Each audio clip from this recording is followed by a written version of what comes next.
All right, you are now tuned in to the Rotated Views podcast. I am your host, Jimmy Lee Velez. I'm here with Goose, What's up? Gabe, Heck, and Manny. You like that? I switched the order up there. I was about to say hi when you said Gabe.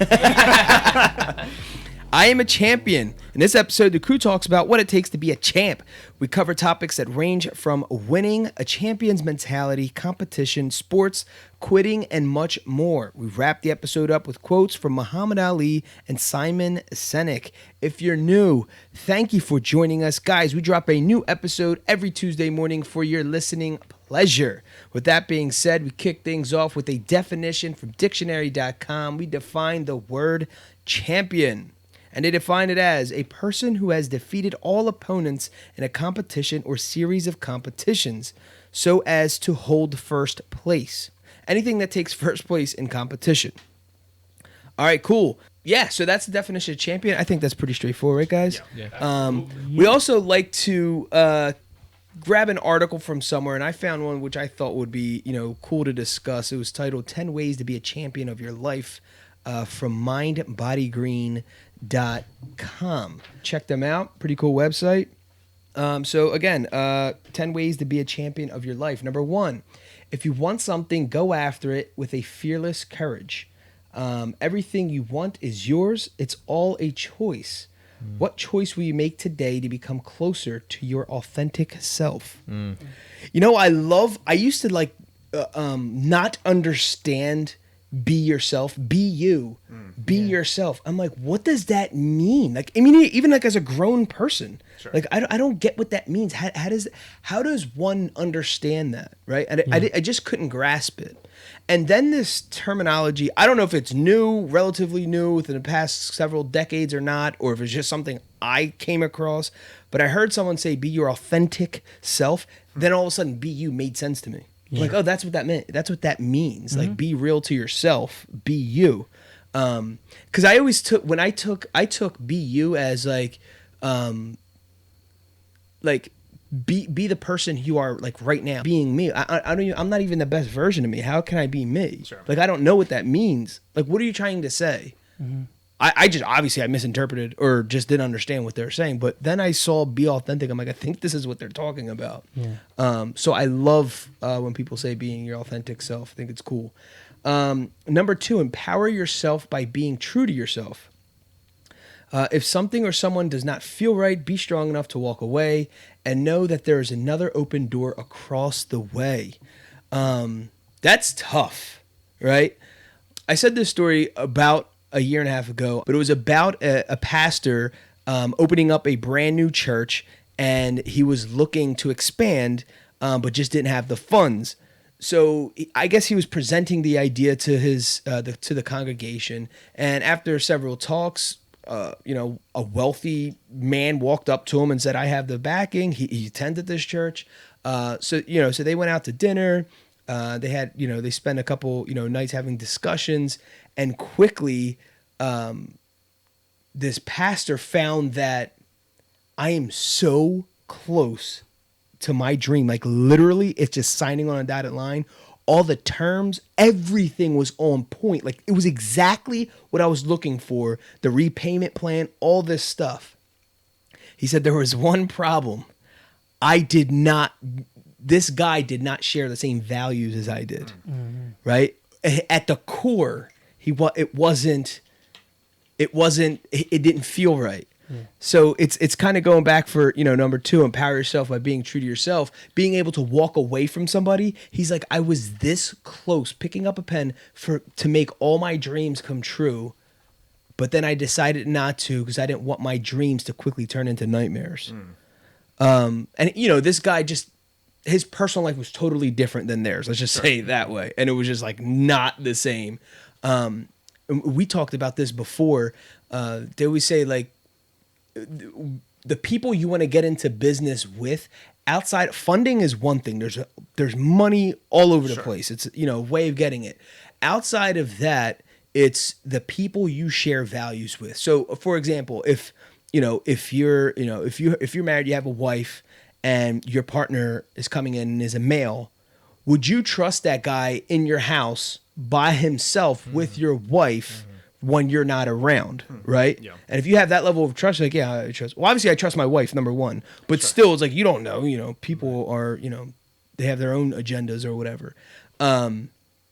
So that's like a really quick judgment call that you can make and save yourself thousands and thousands, or depending on what level of investment or partnership that you're getting into, of dollars, and not even dollars. Beyond that, it's headaches, scars, remorse, like I think the feelings are almost even, like I said, almost even worse than the money, because the money could get make back and you know, fill that void that is just like a little bit of time or a lot of time that you can't get back. Ruined relationships that you can't get back, depending on how bad they turned out. Absolutely. Resentment. Sure. What if your significant other is not feeling it at all? Yeah. But it's your dream. And they're saying, no. I don't like this guy. I don't like this situation. And you do it and you sign on a dotted line. Yeah. Right? Dude, you live your dreams, but it's a very corrupt thing you're coming home to. And the crazy thing is, you'll know. It'll feel, part of you will be happy, you know, in a sense of satisfaction that you did it. But deep down, something is going to be. Something ain't right. Something ain't right. And you'll know. Your gut will tell you. Your gut will tell you for sure. But there's a lot of fog there. There's a lot of fog, especially when you're just ambitious and you just want it so bad. You just think, nah, you don't understand. You don't know. Like this, I've been waiting for this my whole life. You know what I mean? Like, this is the opportunity. If I don't capitalize on this, it's never going to happen again, which is not true, obviously. But do we miss opportunities? Sure.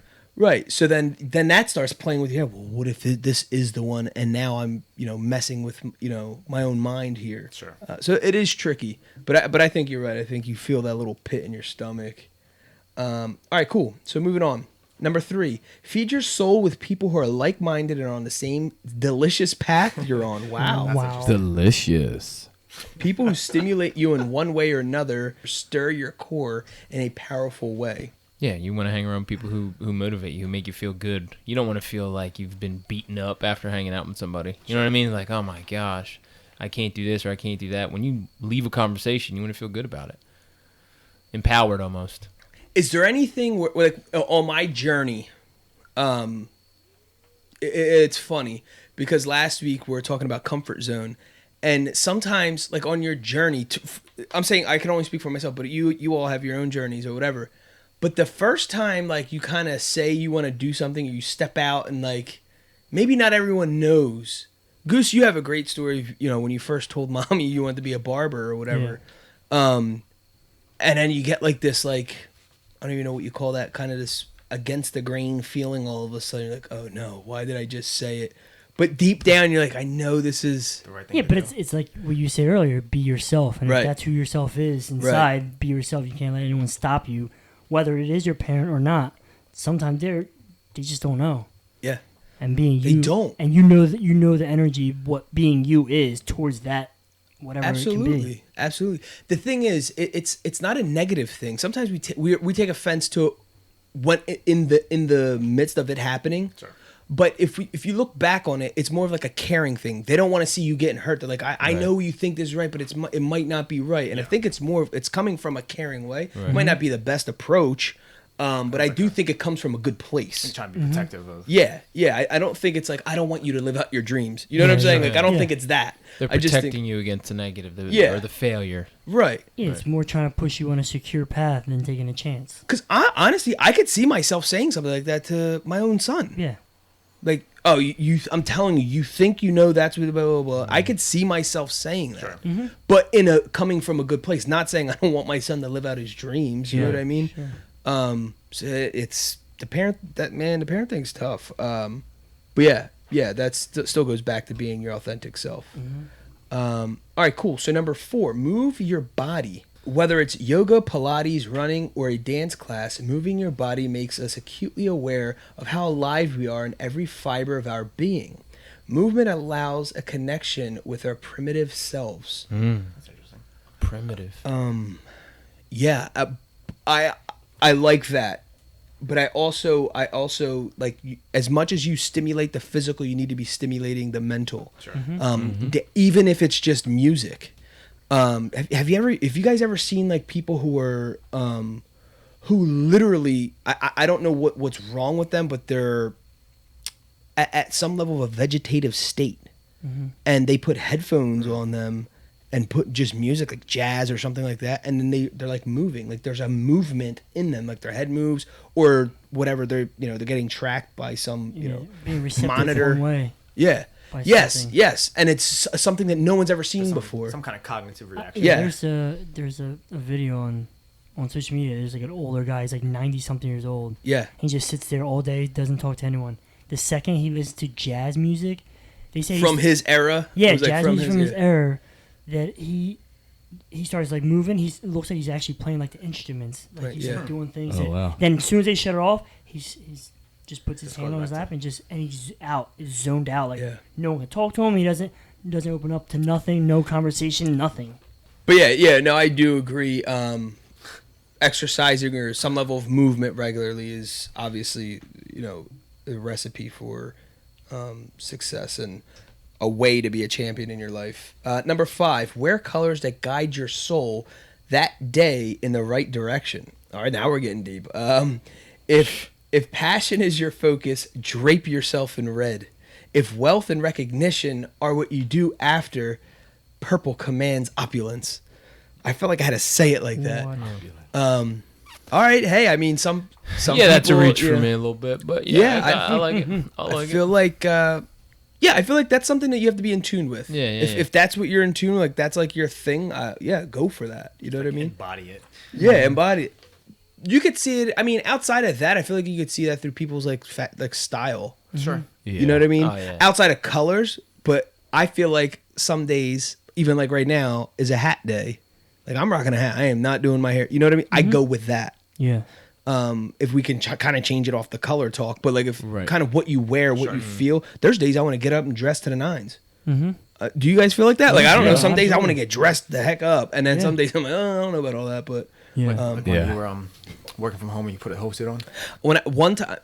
Multiple times. Heck attests to this. He'll walk in. And I have an entire suit on. Sitting at home. Yes, sitting at home. I worked from home. Sometimes that day, man, I was just gonna. If I didn't do that, I was just gonna mail it in. Yeah. And I have, a lot of pride in my work. I'm like, no, what do I got to do? I got to do something to change the way I'm thinking. And I put on a suit, and I felt good about myself. I'm like, this feels good, He walked into the kitchen like it was a cafeteria. He ordered a sandwich to the window, and I was making him ham and cheese. Yeah. I felt mad professional that day. Yeah. But there's even like something to that too, like where people like say like, if you're sick or whatever, but you dress or whatever, feel something to make yourself feel better. Yeah. To kind of dress to the mood you want to be in. Absolutely. I mean, it's the saying I putting into James' head. You look good, you feel good, you do good, they pay good. I know how basic that is, but I mean, it's a good, start.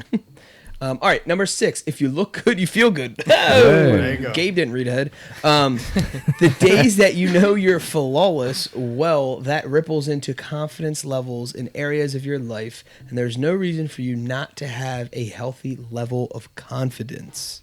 It's true. Boom, boom, boom, boom. Mm-hmm. That's pretty. I mean, you can straightforward. You can see that on people too. Like when the way they're like walking, the way they're carrying themselves, know that they feel good on what they're wearing. Sure. I see it all the time, like at work. Like I know these guys, they'll walk around with like their suits and their ties, and that little jive walk they got going. It's like, they look a little pep in the they got a little pep. It's like they got a little swag. Wait till I sit down. They're gonna check out my socks. That's funny. I think that is pretty straightforward. Number 7, mind you, this website's called Mind Body Green. Okay, so number 7, eat greens. The more alkaline you are, the healthier you are, which I do believe in, and I need to practice more. Actually, I had a green shake right before we walked in here. The healthier you are, the more empowered you are. The more empowered you are, well, you're unstoppable, which is my motto for this year, believe it or not. Blessed and unstoppable. There's this guy on YouTube, some motivational speaker. So the guy's name is Billy Alsbrooks. And the reason why I really enjoy his things is he has some of the same core values as me. Okay. So in the middle of his talks, he'll quote, like a Bible verse or something. But that's where he's based out of. It's pretty dope. But yeah, so you're unstoppable.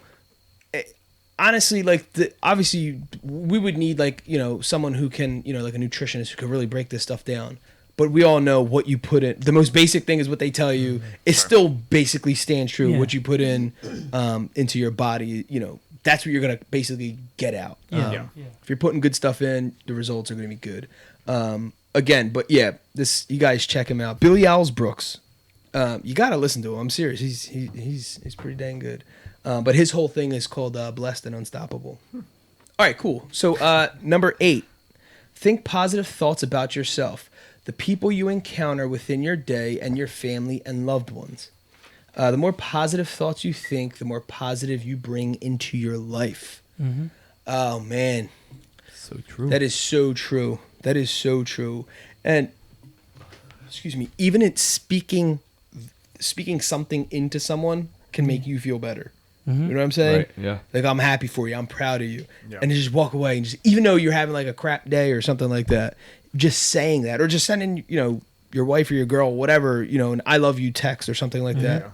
And just leave it at that. Not expecting anything. Like, just do it. I do it sporadically. Just come back and maybe there's a little present waiting for me on my phone saying I love you back. If not, I say it out of just being genuine. Because I'm thinking about you. So if I'm thinking about you, I want you to know that I am. Sure. Kind of thing. But yeah, obviously it's one of those things as with the number 7, you know, what you put in is what you get out. If you're thinking positive thoughts, regardless of what you encounter, you can still kind of twist, for the most part, you know, your environment to at least lean on the 51% positive. That's the goal. Obviously, you're going to have, life's going to happen, right? A loved one's going to pass away. You're going to get in you know, people getting, you know, fender benders and all stuff that's like, oh my gosh, how can I make this positive? But then they always think, you know, like you ever hear, like there's crazy songs that just make you sad, but it's like the person, there's like these, when someone passes away, sometimes they're playing music like in the funeral parlor or whatever it is. It's like, I want you to celebrate my life, not, you know, be sad over, just cherish the good memories that I, like things like that. So I know it's like, it's a really bad, you know, situation, but you can think about the good stuff, the stuff that made you laugh or whatever, the good times. But anyway, all right. So number 9, be altruistic. Karma yogis help others just for the sake of helping others. If we all live this way, think about how far-reaching those effects would be in life on Earth. Yeah, I mean, I think the overall, that's one of the overall keys to success, right? It's like, what service or product can you make that's serving others for the better? You can't sell anything without other people, right? So what are you going to do? Make something that you could sell to yourself and you're the only one that buys it? No, so you're doing something other people can use. That's a service or a product, whatever it is. So in some general sense, obviously they're thinking, you know, like acts of kindness and things like that. But I think reality says, you know, I got to make money to feed my family too. You know what I mean? I can't just be walking around, you know, not doing things outside of just being nice. You can do that through your work, by being your authentic self. But being altruistic as well is, it fills your bucket up. You know, do something nice for somebody and you just feel good about it. Give somebody a $1 when they need it and they say, oh, thank you so much. And, you know, it's $1, but you feel so much better. I feel like you actually help somebody. So that always fills the emotional bucket up too. So someone posed this question. I think it was like, I was like in a philosophy class and they still said that's still selfish, right? Because people were like, you're still doing it for yourself at the end of the day. Yeah.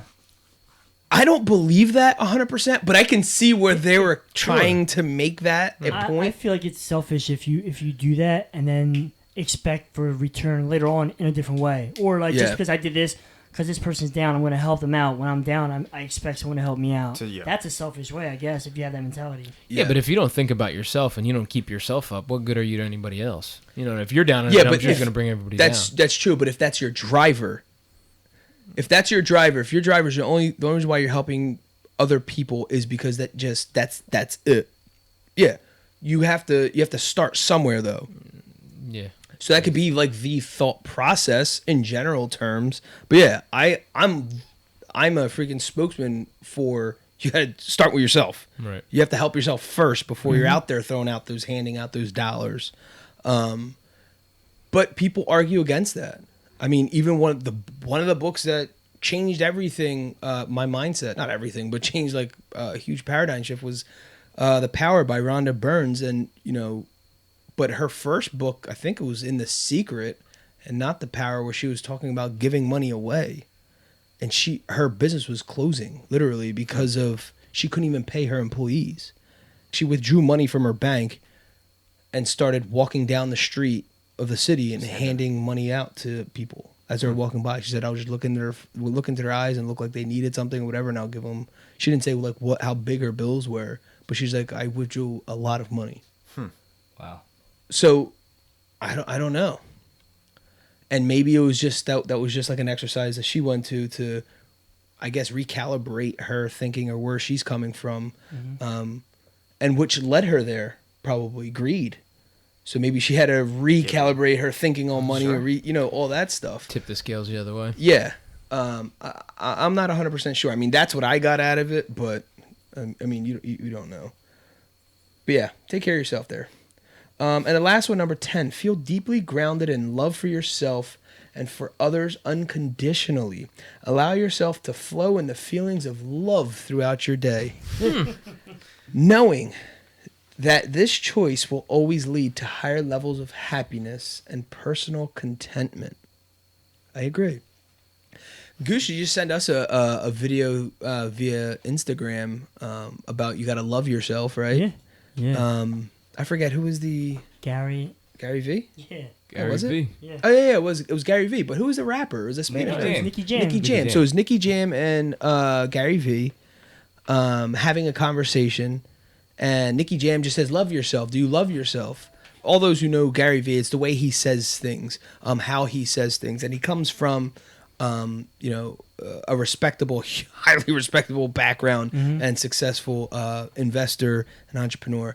Anyway, so he uses the platform that he has now to help motivate and inspire people. And one of the, he was on a radio show, I forget which one it was, but Nicky Jam was on there, and he asked, "Love yourself. How do you love or do you love yourself?" And Gary Vee, like the super confident self that he is, he's like, "I love myself." And he's like very passionate. He's dropping F-bombs and all kinds of stuff. And he's going in and he's explaining why and the importance of loving yourself. And he asked Nicky Jam, I guess it was like in return, do you love yourself or whatever? He's like, yeah, of course, I love myself. He's like, but then he goes, I wasn't always there though. He's like, my mom's doing drugs, turned into a prostitute. My dad is doing drugs, got lost, like, getting high and all this other stuff every single day. And he would then put that on himself. Like, this is where I'm coming from. This is who I'm going to turn into. How could I love myself if I come from a background like that? I can't love myself. And then eventually, he goes on to explain that, now he does. He accepted who he was, but now moving forward, this is who I am. And he loves himself for making that transition. A lot of the times it's hard for us to accept our past. And that just, drills in people's minds. And I feel like everyone has that to an extent. There's something there that bothers you that you want to correct. And even if you corrected it, it still flares up. Yeah. Every once in a while. But it's all like a learning experience in life. That's just, if that never happened, you wouldn't learn how to correct it. Oh, absolutely. That's whatever. part of, There's things a lot of things you want to correct. You're like, I wish I would have never done that. But now your mind's opened up to other things to, like, never do that again. Yeah. Sure. Yeah, I mean, that's what makes you who you are. Going through those obstacles, going through those, quote, bad decisions or whatever it is. Yeah. But yeah, love yourself. They end it by saying, life is always going to create chaos, change, and upheaval. But in those moments which are greatest teachers, we know that we can make a choice to be grounded, centered, and truly the champion of our own lives that can conquer everything with ease and true clarity. Well, okay, so this still goes back to like my thing, like with this whole I am a champion mentality is. Well, first of all, what does a champion mean to you all? Like kind of like winning against all the odds. Yeah. Like just It's an overcomer. Yeah. To me. Right. With deadlines or no deadlines? Ooh. Well, there always has to be deadlines, right? Not on everything, but on most things. I think most things have deadlines. I feel like some things people don't put deadlines on that they should. But I guess the question is coming from a space where it's like, okay, you set the deadline, you didn't meet it. What does a champion do? Right? So you didn't win at that, but a champion still rises, gets back up, and fights again. Mm-hmm. Oh, yeah. Right? To me, that's still a champion, even though they didn't win. Sure. So for me, that's like it's more of a mentality than the gold medals of the world. Do champions have to have a strong belief in themselves? Oh my God, absolutely. Yeah. Without that, you don't win. It's not possible. You can't think you're a loser and be a champion. Yeah, you need that confidence level. Like, you have to feel it. Some people are humble, right, but very confident internally. Sure. And then others kind of overcompensate And are outwardly confident. outwardly confident. Meanwhile, they're dying inside. So I mean, it's both. This could be bravado, or it could be you man. Okay, or so mouse. say you have that. There's two separate ways of approach, I guess. Mm-hmm. How do you think champions view competition? They won before they started. Right. Yeah, They won before they started. They don't walk in anything thinking they're going to lose. How are they going to win? What's it going to feel like after I win? They never do anything thinking in a loser's mentality. So how do you think they get there? Do you think that was like instilled in them, or do you think it was something that was developed, or both? Ooh. Both. yeah. There's it's experiences both. in life that I'm sure mold that, but it also comes from your parents too. Like Mayweather, he was growing up. His dad was his coach. You're the best. You're the best. You're the best. His record says he's the best. So his confident level is like, yo, I'm the best. No one's gonna beat me. Yeah. So it's experience plus like your backing, your team behind you, or whoever's Yeah. gassing you up. Right. It doesn't hurt when you don't lose though. Yeah, true. You know what I mean? Sure. When adversity finally comes and hits, it's like, how do you react? That's also a mark of a champion. Getting knocked down and getting up. But in that, okay, so for example, what does one do have if you do train hard and you do win, 5 in a row, let's just say, but on your 6th one you actually get knocked out, right? So how does one maintain that quote champion mentality or that confidence? You want a rematch? Yeah. Do it all over again. And be like, Right. yo, I'm gonna be you this time. Yeah. I think people train harder on it too. Yeah, I feel like people will lose that championship or that champion mindset when they lose multiple times, Yeah. like back to back. You're like, damn, you're hard. crumbling. Yeah. Yeah. Then it's like, all right, but you can lose once and still get back up and just tear it up again and keep it going. I painfully saw this multiple times in MMA. It actually happened to Ronda Rousey. Yeah. She got beat she got shockingly beat, Yeah. like badly Yeah. beat, right? For the first time Yeah. by Holly Holmes. And it was was it a punch or a kick? I think Punch. it was a punch. Yeah. Anyway, she got laid out, right? Anyway, it was like this devastating. She went through this very dark time. Right. She's and then they came up with this whole, thing where she's, back on the rise. It's just a single, and it really was. I mean, she's had an impeccable career. So that Yeah. it was just a shocker, and then it happened, and then she comes back and she loses again. And then you're like, oh boy. Yeah. The cloak of invincibility is then And gone. then the whole thing went, spiraling again, and then that's it. She retires. Yeah. Right. Yeah. I think maybe one other thing might have happened, but basically she retires and she goes to like the WWF or something, Yeah. Yeah. WWE, and she's the Rowdy Ronda Rousey or something like that after like Rowdy Piper, which is a cool play on a fictional character. Yeah. But she thanks the UFC for giving that platform for her to then do this. Which is a bigger platform. Yeah, exactly. But yeah, so that's cool. And I seen it though on this is what kills me when you watch. It's so easy to relate to MMA. And this is another thing that kills me. All right, so let me get to this first part and kind of join them together. So the first thing is when someone loses like that, but they have the guts to like, give me a rematch. They get the rematch and they lose that rematch Again, yeah. And then they're talking about like their next fight, and then they lose that next fight. That's when it's kind of like what you're saying, dude. Yeah. I'm not saying you're not getting up, but that is tough, dude. That is really tough. And I was saying this because we're watching the Conor McGregor versus Khabib fight on this past weekend or whatever, and I was saying this. I'm like, what's crazy about this sport it's like you can go to work, like us, us who have our jobs outside of that. That's basically not displayed live on television, is what I'm talking about, which is probably 99% of people. And people witness your failure, your falls. You literally get knocked out, beat up in front of your kids, in front of your wife, in front of your family. Everyone's rooting you on. Everyone's buying pay-per-view. Everyone's buying your shirts, your T-shirts, and you got this, dude. Like, and you get laid the heck out. Like, I mean, you want to talk about a level of mental toughness you have to eat that and just keep it moving. Yeah, as opposed to if you have a bad day at work, only your coworkers and your wife probably know, and that's it. Right. It doesn't go beyond that. No one else sees it. Yeah, exactly.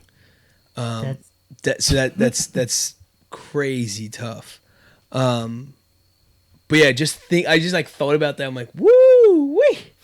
That gotta be tough. And you can come home and just lie. You're like, I had a great day.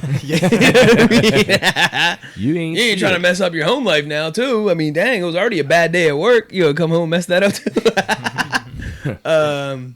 So what do you think keeps a champion going on both spectrums, right? When they're consistently winning, they're unbeatable, or even if they took a loss here and there, but the majority of their record is a win, versus someone who just keeps losing but still keeps fighting. Has that that relentless mentality of not giving up. The challenge. Whatever the challenge is. When you're winning is keeping that undefeated streak. When you lose is coming back and overcoming that defeat. Yeah. It's always the challenge. Whatever the challenge is, because a lot of times it's made up in your head. But when you're Michael Jordan and you win 3 in a row, like, why do you keep coming back? What I mean? Right. Those guys who are on top, is you had to just change whatever the challenge was, whatever it might be. I'm going to score 35 this year rather than 30. Whatever it is. Yeah. There's like an old story of the owner of Paul Mitchell. He's talking. He's actually in one of these Rhonda Byrne's book titled Hero. And whatever, so he's in there and he's talking about, we just wanted to make literally $250,000 for our business. I get $100,000, you get $100,000, and $50,000 for the business to pay back the stuff. He's like, that was our goal. Like, he's like, man, we hit that goal, came and went so fast. Like when we hit that, it just kept getting bigger. All right, let's make $250,000, $250,000, $500,000. Let's make $1 million each a year. And he's like, you get there.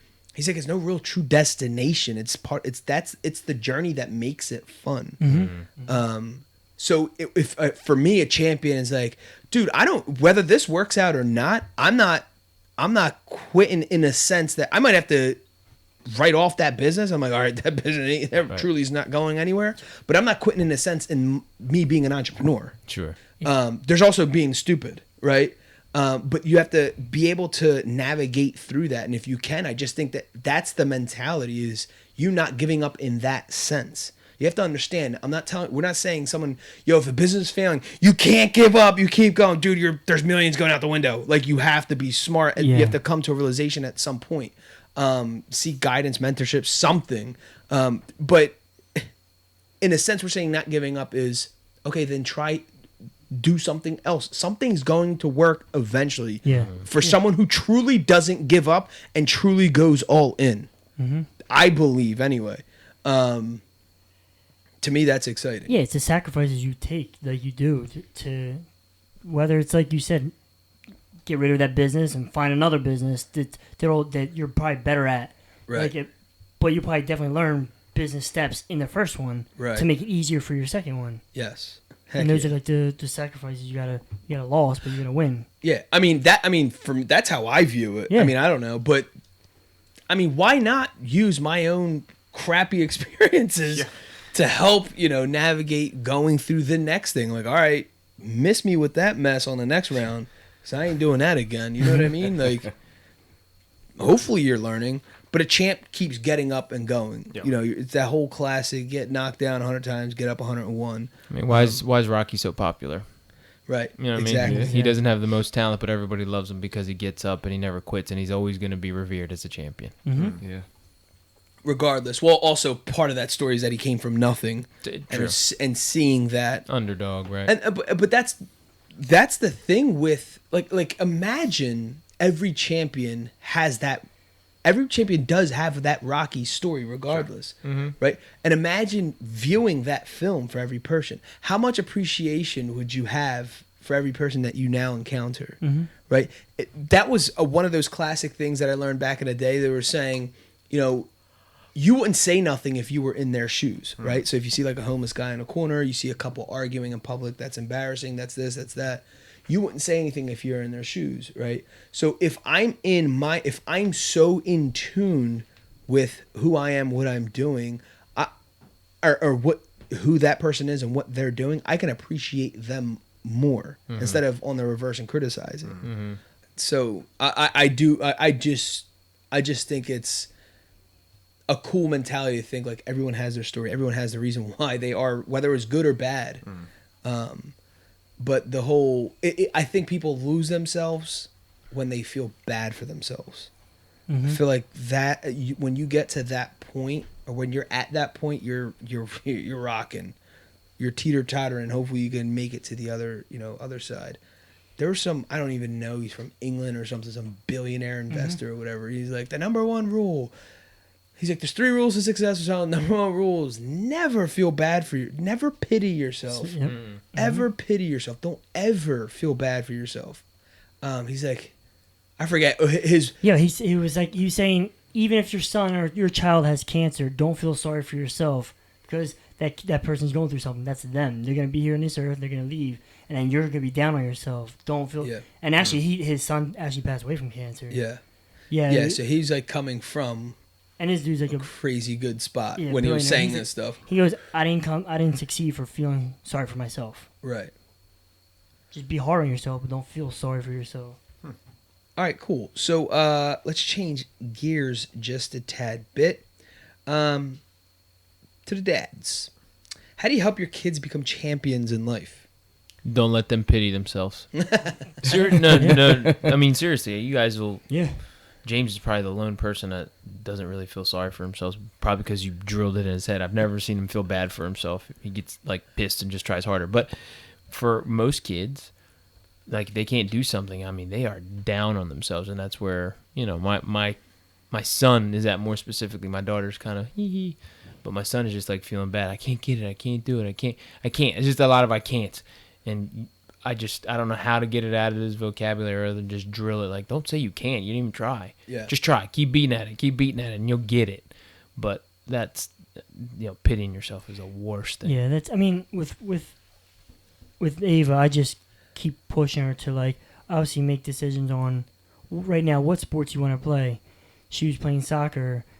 Not halfway through, almost close to the end of the season, she's like, I don't want to play this no more. You have to finish off the season. Yeah. Like, you got to finish it, push her to even if you don't feel like it, whatever, you got to finish it off. To be a champ, you got to finish everything you started. So with Lainey, she kind of, for the fall, she usually plays fall ball. But this time around, she said she wanted to focus more on dance. So she let softball go for the fall. Let it fall? Yeah, she let it fall. So, I guess she sees it as like she wants to, I guess that's what she wants to become stronger in his dancing. So, in order to get there, so it's not technically dancing season, right? Or it is dancing season? It is. Well, it's all year long. Dance is all year long. Okay, so she went from part-time to part-time. Right, she went from part-time because she would play softball, so she can only take like 1 or 2 classes, whereas here, she's actually liking it, so she's got 3 dance classes and going on from there. Because she wants more roles and more parts in the recitals when it comes out. On the outside looking in, like I see her, I feel like she's stronger is a lot more talented in dancing than softball. Yeah. So if she's finding that niche now, just go all in. Right. She even picked up acting. She's going to be in the school play. Yeah. So she's finding her little, Yeah. She's in the choir. She's doing all these extracurricular activities that I never once did. And I'm like... Yeah, this kid, she's going to be that kid that have to be at school all day long. Be yourself. Be your inner self. No, absolutely. So that's what I said. I said, good for her. Good for you. You do what you want to do. And if this is it, then go for it. I mean, is there any one person who never not wanted to be a really good singer? I don't even care if you did anything with it. Don't we all just always want to sing well? No, the best is when we think we know how to sing good. And we keep it going. I'd rather be that. I mean, at least you could think it. I mean, as you and myself can tell me, I'm a heck of a singer. That sounds good. That sounds real good. I got a question for you guys. How many of you guys fail on purpose in front of your kids? I did. No, like how many kids like to set an example, like not fail on purpose, but like show your kids something through an experience. Yeah, like actually showing them like, okay, it's okay to fail, but this is how I overcome. This is how I like. Do you guys ever go out of your way to do it? Has it ever happened naturally? I'm trying to I'm trying to think is the easiest way to teach them is through an experience of your own. You know what I mean? That's the only way it'll be like real and tangible to them, in my opinion, anyway. And I don't know if I would. I mean, would you do it? Because everybody wants to be perfect. Like, dad's strong or mom doesn't make mistakes. That's what they think regardless. I mean, right. The only thing I can say that I did, and I don't even know if this is what you mean, but you guys are probably going to be like, oh, yeah, I did that too. Where it's like if you race your kid in a foot race and you let them win. Yeah. There's like some level of whatever to that. So then we were at the the boardwalk or whatever this year. And our thing, for whatever reason, since he was like a baby, we've always done the water squirting thing where you're shooting like the water inside like the clown's mouth or something, to blow up and or whatever. The balloon blows up, whatever. Because he loves that. It doesn't matter. We can do no games, no nothing. It's all played out, but we have to play a water game, at least one. So fair enough. So like this year, he's like he could actually he's aiming and doing his own thing, and I was like getting it, and I'm like killing him, and all of a sudden I'm like shooting at the clown's eye or whatever, and then come back down. And he went ballistic. Told everybody, I can't believe I beat my dad. I always thought he would always beat me, but he was walking around with his little chest poked out. I don't even know if that's good or bad. Now you regret it. No, I don't regret. I don't regret it. I'm just because it's still so fresh. I mean, this was only a month ago or so. That's funny. He lit up like he genuinely believed he beat me, right? I'm telling you guys that I squirted out by accident, but what if you really did beat me? No, I'm only kidding. Sure.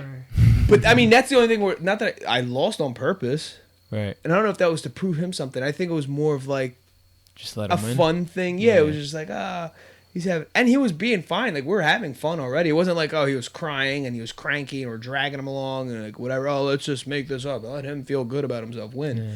We were having a blast. He just got off these little go-karts. He was having a good old time already. I don't know. It just added to it. I don't know. I just thought it'd be fun, and he really got a kick out of it.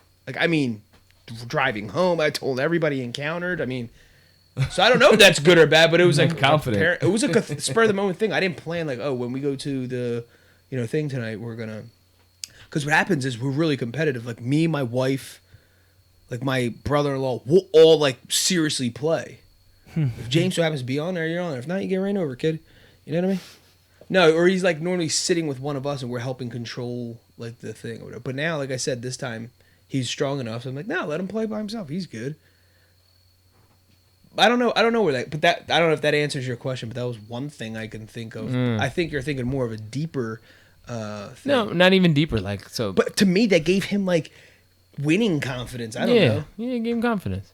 For me, it was something simple. It was playing softball.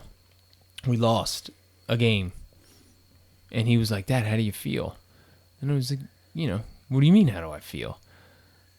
I was like, I played as hard as I could. Yeah. I was like, I played as hard as I can. We ended up losing.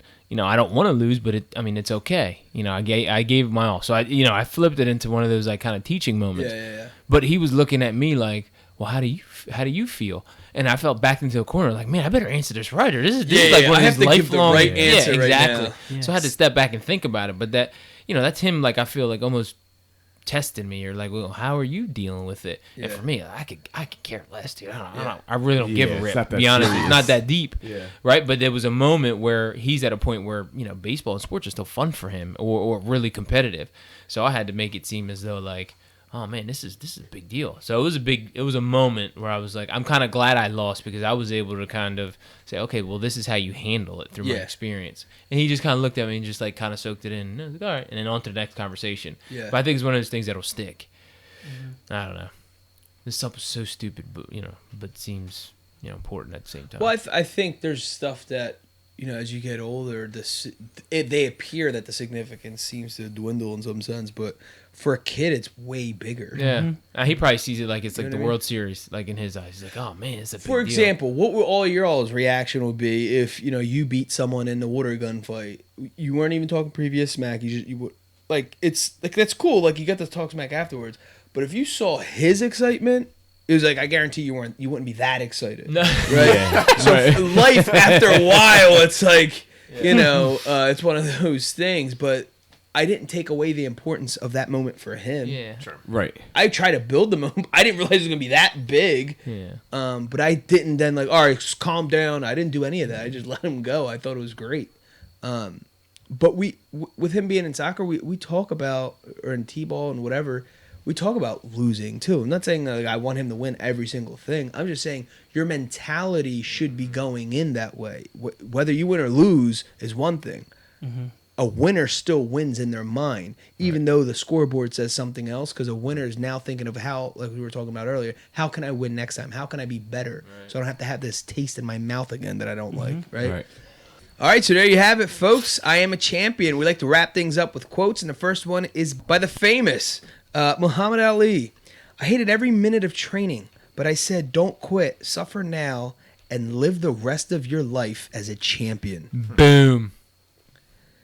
All right, and the last one is by Simon Sinek. Champions are not one who always win races. Champions are ones who get out there and try harder the next time, and even harder the next time. Champion is a state of mind. They are devoted. They compete to best themselves as much, if not more than they compete to best others. Champions are not just athletes. True. All right, I am a champion. In this episode, the crew talks about what it takes to be a champ. We cover topics that range from winning, a champion's mentality, competition, sports, and much more. We wrap the episode up with quotes from Muhammad Ali and Simon Sinek. Awesome. Guys, thanks again for joining us. The Rotated Views podcast was produced for self-development purposes. Huge shout out to our sponsors. This episode is brought to you by the Blessed Lifestyle brand. That is BL3SSED.com. Also sponsored by The Motivation Files Unleashed. This motivational mixtape will be your fuel for success. Available on all platforms. Guys, don't forget to visit the website, JimmyLeeVelez.com. Follow us on Facebook and Instagram at Rotated Views. If you have any inquiries or questions, email us at info@JimmyLeeVelez.com. On behalf of myself and the rest of the crew, we wish you massive success. Stay blessed.